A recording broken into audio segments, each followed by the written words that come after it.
Which practices should financial institutions adopt for the process of terminating customer relationships? Sometimes you call it offboarding as well.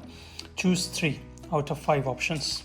Option number 1, utilizing a flexible communication style that adapts to different customer situations during the termination process.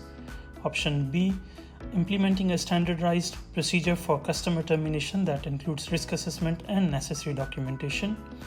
Option C, performing a final review of a customer's transaction history and record to address any unresolved issues prior to termination. Option D, keeping records of the termination process, including the justifications for the decision and any correspondence with the customer. Option E, notifying the customer of the termination decision only after completing the termination process to prevent possible disputes. 5 options, you have to select 3. You can pause your video for a couple of seconds. Let's see the answer on the next screen. So B, C, D are the right answer. A and E are wrong. So as always, let's see why A and E are wrong. So option A, the word being flexible sounds good in theory, but here it actually causes a problem.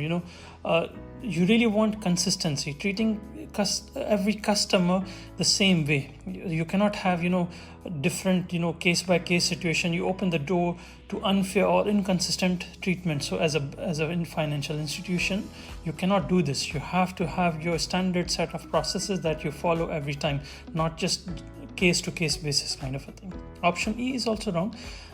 This one is kind of a backwards, telling the customer only after the process is already finished takes away their chance to respond or clarify anything before the decision is final.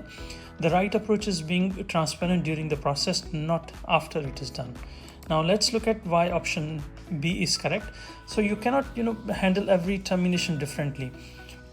There needs to be one clear process, as we discussed, so that's followed every time. So proper risk assessment, proper documentation. The moment decisions start looking inconsistent or random, that's when the regulators start asking questions. Option C is correct also. Before you actually close any relationship, take one last look at everything. Is there anything pending report, something unresolved in the transaction history? You do not want to end things and later you realize something important was left hanging there.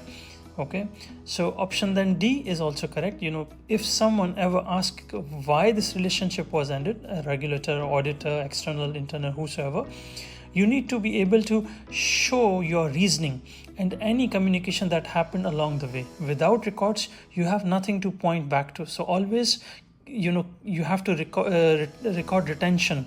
Even in your AML policies, KYC policies, you have to have, as per your regulatory requirement, you must define what is the retention period.